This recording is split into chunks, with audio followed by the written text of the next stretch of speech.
നമസ്കാരം. ഇൻഫോട്ടിക്കിലേക്ക് സ്വാഗതം. കൊല്ലം തേവലക്കര ബോയ്സ് ഹൈസ്കൂളിലെ 8ാം ക്ലാസ് വിദ്യാർത്ഥിനി മിഥുൻ വൈദ്യുതി ഷോക്കേറ്റ് മരണപ്പെട്ട ദാരുണ സംഭവത്തിൽ കേന്ദ്ര സഹമന്ത്രി സുരേഷ് ഗോപിയുടെ രൂക്ഷ വിമർശനം. കുട്ടിയുടെ മരണം അതീവ ദുഃഖകരമാണെന്നും സംഭവത്തിൽ അനാസ്ഥയുണ്ടെങ്കിൽ ഉത്തരവാദികൾക്കെതിരെ കർശന നടപടി സ്വീകരിക്കണമെന്നും അദ്ദേഹം ആവശ്യപ്പെട്ടു. ഈ വിഷയത്തിൽ രാഷ്ട്രീയ മുതലെടുപ്പ് നടത്തരുതെന്ന് അദ്ദേഹം ഊന്നി പറഞ്ഞു.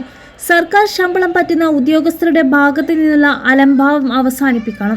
സംഭവത്തിൽ ജില്ലാ വിദ്യാഭ്യാസ ഓഫീസറാണ് പ്രാഥമികമായി ഇത്തരം പറയേണ്ടതെന്നും സുരേഷ് ഗോപി വ്യക്തമാക്കി.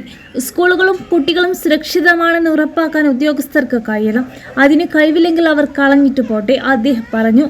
ഇന്ന് രാവിലെ സ്കൂളിൽ കളിക്കുന്നതിനിടെയാണ് 13 വയസ്സുകാരനായ മിഥുൻ ഷോക്കേറ്റ് മരിച്ചത്. കളിക്കുന്നതിനിടെ കെട്ടിടത്തിന് മുകളിൽ വീണ ചെരുപ്പെടുക്കാൻ കയറിയപ്പോഴാണ് അപകടമുണ്ടായത്. ഉടൻ തന്നെ ആശുപത്രിയിൽ എത്തിച്ചെങ്കിലും മിഥുന്റെ ജീവൻ രക്ഷിക്കാനായില്ല. സ്കൂളിന് മുകളിലൂടെ കടന്നുപോകുന്ന വൈദ്യുതി ലൈൻ അപകടകരമായ നിലയിലാണ് എന്ന് നാട്ടുകാർ മുമ്പേ ആരോപിച്ചിരുന്നു.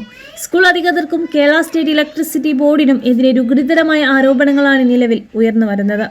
സംഭവത്തെ തുടർന്ന് വൈദ്യുതി വകുപ്പ് നടത്തിയ പ്രാഥമിക അന്വേഷണത്തിൽ സ്കൂൾ മാനേജ്മെന്റും കമ്മിറ്റി വീഴ്ച പറ്റിയെന്ന് കണ്ടെത്തി.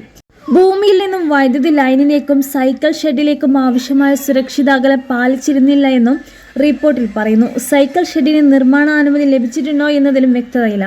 ലൈനുകൾ കവചിത കേബിളുകളിലാക്കി മാറ്റുന്നതിനായി KCB സ്കൂളിന്റെ അനുമതി തേടിയിരുന്നുവെന്നും എന്നാൽ അടുത്ത മാനേജ്മെന്റ് കമ്മിറ്റി ശേഷം അറിയിക്കാമെന്നായിരുന്നു സ്കൂളിന്റെ മറുപടിയെന്നും അന്വേഷണ റിപ്പോർട്ടിൽ ചൂണ്ടിക്കാട്ടുന്നു. KCBക്കെതിരെ വ്യാപക വിമർശനങ്ങൾ ഉയർന്നു വരുന്നതിന് പിന്നാലെയാണ് ഈ റിപ്പോർട്ടുകൾ ഇപ്പോൾ പുറത്തുവരുന്നത്.